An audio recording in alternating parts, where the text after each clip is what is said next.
Pemirsa, sempat dinyatakan hilang di area rumah. Balita berumur 2 tahun diduga diculik orang yang tidak dikenal. Tim SAR gabungan serahkan kasus ini kepada kepolisian.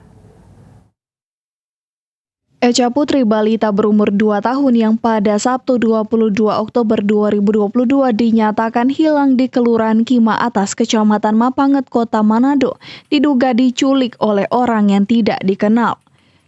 Tim SAR gabungan yang sebelumnya melakukan penyisiran di sekitar rumah korban namun tidak menemukan jejak balita tersebut.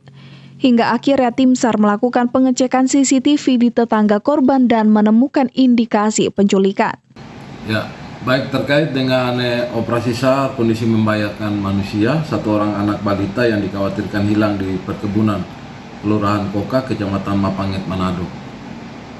Untuk informasi bahwa operasi SAR dihentikan karena berdasarkan bukti CCTV serta koordinasi dengan tim SAR gabungan yang ada di lapangan pada saat melaksanakan operasi SAR bahwa dicurigai bahwa balita tersebut bukan mengalami insiden atau kecelakaan melainkan ada unsur tindak pidana yaitu penculikan.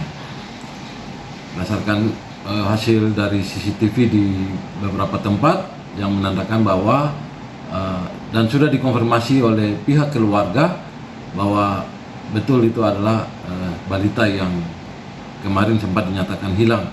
Kini tim SAR menghentikan pencarian korban dan menyerahkan kasus tersebut ke Polresta Manado. Eka Putra melaporkan untuk Kawanua TV.